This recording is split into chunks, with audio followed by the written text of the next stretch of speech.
Man, you are after all only a watchman. You are not the master of this place. Are you not taking upon yourself more than your duty? So the man questions now. When again and again the person called Mara tries to defend the lake, he says, "What are you doing? You are just a watchman, not the owner of it. You are behaving as if you are the king. You are behaving as if you own this stream. Are you not thinking that you are overacting?" ಅದಕ್ಕೆ ಮನುಷ್ಯ ಹೇಳ್ತಾನೆ, ಅಲ್ಲಪ್ಪ, ನೀನು ಈ ನದಿಯ ಕಾವಲುಗಾರ ಅಷ್ಟೇ, ಈ ನದಿಯ ಮಾಲೀಕ ಅಲ್ಲ.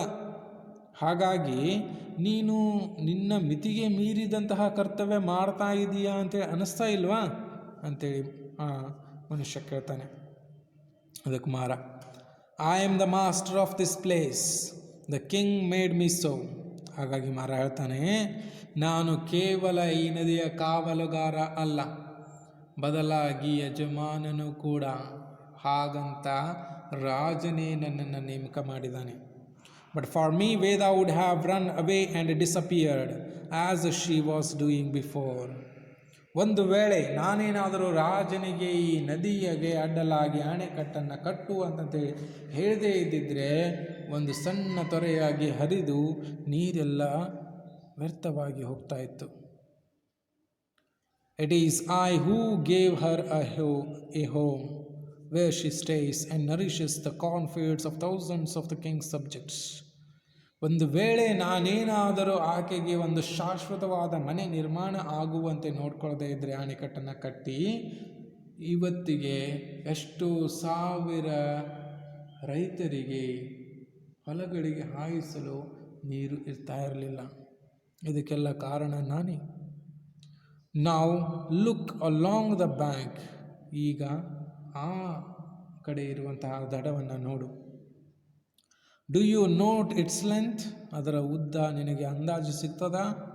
ಅ fling from the strongest sling will not take stone to the other end of the bank. ಒಂದು ವೇಳೆ ಈ ಕಡೆಯಿಂದ ಆ ಕಡೆ ಕಲ್ಲನ್ನು ದೂರ ಶಕ್ತಿಯಿಂದ ಒಗೆದರೂ ಕೂಡ ಆ ದಡವನ್ನು ನಿನ್ನ ಕಲ್ಲು ಅಥವಾ ನಮ್ಮ ಕಲ್ಲು ಮುಟ್ಟಲಾರದು. ಅಷ್ಟು ಅಗಲವಾಗಿ ಈ ನದಿ ಹರಿತಾ ಇದೆ. And I by the king's order watched every stone with which this bank was bade. ರಾಜನ ಆಜ್ಞೆಯ ನಂತರ ಈ ನದಿಗೆ ಅಣೆಕಟ್ಟನ್ನು ಕಟ್ಟುವಾಗ ಪ್ರತಿಯೊಂದು ಕಲ್ಲನ್ನು ಸರಿಯಾಗಿ, ಸೂಕ್ಷ್ಮವಾಗಿ, ಶಕ್ತಿಯುತವಾಗಿ ಕಟ್ಟುವಂತೆ ನಾನೇ ಖುದ್ದಾಗಿ ನೋಡಿದ್ದೇನೆ. And I open the Gates that let the water into the fields. ಅಷ್ಟೇ ಅಲ್ಲ, ಯಾವಾಗ ಯಾರಿಗಾದರೂ ಹೊಲಗಳಿಗೆ ನೀರು ಬೇಕು ಅಂದರೆ ನಾನೇ ಗೇಟ್ಗಳನ್ನು ತೆಗೆಯೋದು, ಬಾಗಿಲುಗಳನ್ನು ತೆಗೆದು ನೀರನ್ನು ಹರಿಸೋದು. I know how much to give and when to stop, and I tend the lake and see that is not polluted by man or beast. ನನಗೆ ಗೊತ್ತು ಯಾವ ಊರಿಗೆ, ಯಾರ ಜನರಿಗೆ ಎಷ್ಟು ನೀರನ್ನು ಕೊಡಬೇಕು, ಯಾವಾಗ ನಿಲ್ಲಿಸಬೇಕು, ಯಾವ ಪ್ರಾಣಿಗಳಿಗೆ ಕೊಡಬೇಕು, ಯಾವ ಪಕ್ಷಿಗಳಿಗೆ ಕೊಡಬೇಕು, ಯಾರನ್ನು ಕೂಡ ಈ ನದಿಗೆ ಹಾನಿಯಾಗದಂತೆ ನೋಡಿಕೊಳ್ಳಬೇಕು, ಅದೆಲ್ಲವೂ ಕೂಡ ನನಗೆ ಗೊತ್ತಿದೆ ಅಂತೇಳಿ ಮಾರ ಹೇಳ್ತಾನೆ. Even that head man of the village who once beat and bullied me will have to beg my permission if he wants to touch the water. ಅಷ್ಟೇ ಅಲ್ಲ, ಒಂದಾನೊಂದು ಕಾಲದಲ್ಲಿ ನಮ್ಮ ಹಳ್ಳಿಯಲ್ಲೇ ಇದ್ದಂತಹ ಹಳ್ಳಿಯ ಮುಖ್ಯಸ್ಥ, ಯಾವ ವ್ಯಕ್ತಿ ನನ್ನನ್ನು ಹುಚ್ಚ ಅಂತೇಳಿ ಗೋಗರಿತಾ ಇದ್ನೋ, ಕಾಡಿಸ್ತಾ ಇದ್ನೋ, ಉಪಯೋಗವಿಲ್ಲದ ವ್ಯಕ್ತಿ ಅಂತಂಥೇಳಿ, ಇವತ್ತು ಅವನೇ ಬಂದು ಏನಾದರೂ ತಮ್ಮ ಹಳ್ಳಿಗೆ ನೀರು ಅಗತ್ಯತೆ ಇದೆ ಅಂದರೆ ನನ್ನ ಪರ್ಮಿಷನನ್ನು ತೆಗೆದುಕೊಳ್ಳಬೇಕಾಗತ್ತೆ. ನನಗೆ ಇಷ್ಟವಿದ್ದರೆ ಮಾತ್ರ ನಾನು ಅವನಿಗೆ ನೀರನ್ನು ಕೊಡಬಹುದು. ಅದಕ್ಕಾಗಿ ಅವನನ್ನು ಬೇಡಬೇಕು ಅಂಥೇಳಿ ಮಾರ ಹೇಳ್ತಾನೆ. Here I am the king, no one can question me. ಈ ಪ್ರದೇಶದಲ್ಲಿ ನಾನೇ ರಾಜ, ಯಾರೊಬ್ಬರು ಕೂಡ ಅದನ್ನು ಪ್ರಶ್ನೆ ಮಾಡುವಂತಿಲ್ಲ ಅಂತ ಹೇಳ್ತಾನೆ. Now go away, I have spoken to you more than you deserve. ಹಾಗಾಗಿ ಈಗ ಇಲ್ಲಿಂದ ಜಾಗ ಖಾಲಿ ಮಾಡು. ನೀನು ನಿನ್ನ ಯೋಗ್ಯತೆಗೆ ಮೀರಿದಷ್ಟು ನಾನು ನನ್ನ ಬಗ್ಗೆ ಇಲ್ಲಿ ಮಾತನಾಡಿದ್ದೇನೆ ಅಂತಂಥೇಳಿ ಮಾರ ಅವನನ್ನು ಕಳಿಸ್ಲಿಕ್ಕೆ ಇಷ್ಟಪಡ್ತಾನೆ. Now, little fellow my son, you see that man there taking his cow to the water's edge. Run on and tell him not to take it there. It is very deep at that spot.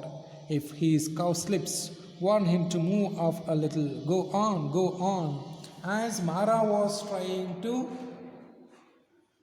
tell something to the fisherman, he observes a cow nearby, and he comes to know that the cow was trying to drink the water at a dangerous place, dangerous spot.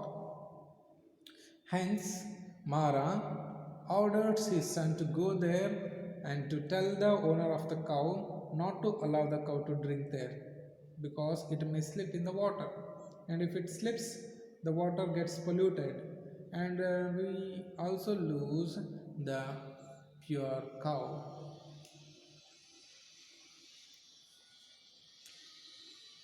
The boy runs away. ಅಷ್ಟೊತ್ತಿಗೆ ಅಂದರೆ ಆ ಹುಡುಗನು ಕೂಡ ಓಡಿ ಹೋಗಲಿಕ್ಕೆ ready ಆಗ್ತಾನೆ. ಅ visitor, ಮಾರ. ಅಷ್ಟೊತ್ತಿಗೆ ಇನ್ನೊಬ್ಬ ವ್ಯಕ್ತಿ ಬಂದು ಮಾರ ಅಂತೇಳಿ ಕೇಳ್ತಾನೆ. ಮಾರ, oh brother, when did you come? ತಿರುಗಿ ನೋಡಿದಂತಹ ಮಾರ, ಓ ಅಣ್ಣ ಯಾವಾಗ ಬಂದಿ ಅಂತಂತೇಳಿ ಕೇಳ್ತಾನೆ. ಅದಕ್ಕೆ visitor, just this moment I left my village at sundown yesterday and I have walked without a pause. ಈಗ ಬಂದೆ ನೋಡು, ಆದರೆ ನಿನ್ನೆ ಸಾಯಂಕಾಲವೇ ನನ್ನ ಮನೆಯನ್ನು ಬಿಟ್ಟಿದ್ದೆ. ನಡ್ಕೊತ ಒಂದೀಟು ಎಲ್ಲಿ ಕೂಡ ನಾನು ವಿಶ್ರಾಂತಿಯನ್ನು ತೆಗೆದುಕೊಳ್ಳಲಿಲ್ಲ ಅಂಥೇಳಿ ವಿಸಿಟರ್ ಹೇಳ್ತಾನೆ. ಅದಕ್ಕೆ ಮಾರ, come in to my hut and have some food. ಬಾ ಮನೆ ಕಡೆ ಹೋಗೋಣ, ಸ್ವಲ್ಪ ಏನಾದರೂ ತಿನ್ನೋಣ ಅಂತೇಳಿ ಮಾರ ಹೇಳ್ತಾನೆ. There is bound to be something you can much, though nothing very good. My wife is away. I and my son are running the house. ಮನೆಯಲ್ಲಿ ನನ್ನ ಹೆಂಡತಿ ಏನು ಇಲ್ಲ, ಅದರ ಅರ್ಥ ಏನು ತಿನ್ನಲಿಕ್ಕೆ ಇರೋದಿಲ್ಲ ಅಂತೇಳಿ ನಾನು ಹೇಳೋದಿಲ್ಲ. ಏನಾರ ಸ್ವಲ್ಪ ಇದ್ದೇ ಇರ್ತದೆ, ಯಾಕಂದ್ರೆ ನಾನು ನನ್ನ ಮಗ ಇಬ್ಬರ ಅದೇವಿ, ಅದನ್ನು ತಿನ್ನೋಣ ಅಂತಂಥೇಳಿ ಆ ವ್ಯಕ್ತಿನ ಮಾರ ಕರಿತಾನೆ. ಅದಕ್ಕೆ ಆ visitor, I have come all the way to ask a favor of you. You know our village is the farthest in our king's domain, and crops parch up and cattle are dying of drought. Will you give us some water? ಅದಕ್ಕೆ ಹೋಗ್ತಾ ಹೋಗ್ತಾ ಭೇಟಿ ಮಾಡಿದಂಥ ವ್ಯಕ್ತಿ ಏನು ಕೇಳ್ತಾನೆ ಮಾರನ ಅಂದ್ರೆ, ನಾನು ಅಲ್ಲಿಂದ ಇಲ್ಲಿ ಮಠ ನಡ್ಕೊತ ಬಂದಿದ್ದು ಯಾವುದೋ ಒಂದು ಕೆಲಸದ ಸಲುವಾಗಿ. ಆ ಕೆಲಸವನ್ನು ನೀನು ಮಾಡಿಕೊಡ್ತೀಯೇನಪ್ಪ? ನಿನಗೆ ಗೊತ್ತಿದ್ದೇ ಐತಿ, ನಮ್ಮ ಹಳ್ಳಿ ಈ ಸಾಮ್ರಾಜ್ಯದಲ್ಲಿ ಕೊನೆಯ ಭಾಗದಲ್ಲಿ ಇದೆ. ಹಾಗಾಗಿ ಮಳೆ ಆದ ಮೇಲೆ ಸಿಗುವಂತಹ ನೀರು ಅತಿ ಕಡಿಮೆ.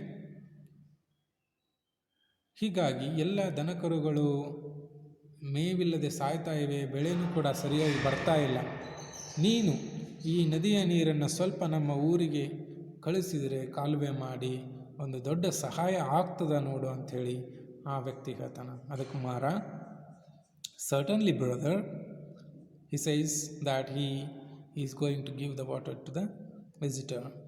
It is here for all the king's subjects to take. He says the water of the river is flowing just because to save the lives of the kingdom. It might be animal, birds, or even the human beings. Then what should it be other than that? Like this Mara questions.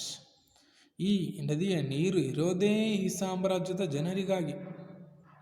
Tomorrow I will come with you and see where you can lay the channels, and as soon as you have done it, the water is yours. ನಾಳೆ ನೀನು ಈ ನದಿ ದಂಡೆಗೆ ಬಂದು ಕೇಳು, ಎಲ್ಲಿ ನಾನು ಕಾಲುವೆ ಮಾಡಬೇಕಂತೇಳಿ. ಒಂದು ಬಾರಿ ಕಾಲುವೆ ಆಯಿತು ಅಂದರೆ ನಿಮಗೆ ಸಲ್ಲಬೇಕಾದಂತಹ ನೀರನ್ನು ನಾನು ಕಳಿಸ್ತೀನಿ ಅಂತೇಳಿ ಮಾರ ಹೇಳ್ತಾನೆ. It will be led to you according to the law laid down by the king. ರಾಜನ ಆಜ್ಞೆಯ ಪ್ರಕಾರ ಎಷ್ಟು ನಿಮ್ಮ ಹಳ್ಳಿಗೆ ನೀರು ಸೇರಬೇಕೋ ಅಷ್ಟು ನೀರು ನಿಮಗೆ ಬರುತ್ತೆ. Do you notice there the heart of the lake muddying? ಅಷ್ಟೊತ್ತಿಗೆ ಅಂದರೆ ಮಾರ ನದಿಯ ನೀರಿನಲ್ಲಿ ಬದಲಾಗ್ತಾ ಇರುವಂತಹ ವಾತಾವರಣ ನೋಡ್ತಾನೆ. ಅಷ್ಟೊತ್ತಿನವರೆಗೂ ತಿಳಿಯಾಗಿ ಹರಿತಾ ಇದ್ದಂಥದ್ದು ಸಡನ್ನಾಗಿ ಬಣ್ಣ ಬದಲಾಗುತ್ತೆ. ಮಣ್ಣಿನ ಕಲರ್ ಅಂತ, ಮಣ್ಣಿನ ಬಣ್ಣವಾದಂಥ ನೀರು ಬರಲಿಕ್ಕೆ ಪ್ರಾರಂಭ ಆಗ್ತದೆ. It was sapphire like only a moment ago. See those clouds at the mountain top, there is heavy rain there. ಅಷ್ಟೊತ್ತಿಗೆ ಹೇಳ್ತಾನೆ, ಓಹೋ ಹೋ ಹೋ, ಬೆಟ್ಟದ ತುದಿಯ ಮೇಲೆ ಮೋಡಗಳು ಕವಿತಾ ಇವೆ, ಅಲ್ಲೇನು ಬಹಳಷ್ಟು ಮಳೆ ಆಗ್ತಾ ಇರಬಹುದು ಅಂಥೇಳಿ ಮಾರ ವಿಚಾರ ಮಾಡ್ತಾನೆ. Veda is swelling and carrying mud and flood into the lake. Veda ನದಿಯ ನೀರಿನಲ್ಲಿ ಹೊಸ ನೀರು ಬರ್ತಾ ಇದೆ, ಮೇಲ್ತುದಿಯಿಂದ ನೀರಿನ ಪ್ರಮಾಣ ಹೆಚ್ಚು ಆಗ್ತಾ ಇದೆ, ಯಾವುದೇ ಕ್ಷಣದಲ್ಲಿ ನೀರಿನ ಪ್ರವಾಹ ಉಂಟಾಗ್ಬೋದು ಅಂತೇಳಿ ಮಾರ ಹೇಳ್ತಾನೆ. I must keep an eye on her tonight. ಇವತ್ತಿನ ರಾತ್ರಿ ನಾನು ಒಂದು ಕಣ್ಣನ್ನು ಆ ನದಿಯ ಮೇಲೆ ಇಡಬೇಕು ಅಂತಂಥೇಳಿ ವಿಚಾರ ಮಾಡ್ತಾನೆ. Boy come here, let us go in, I fear there will be heavy rain on us soon.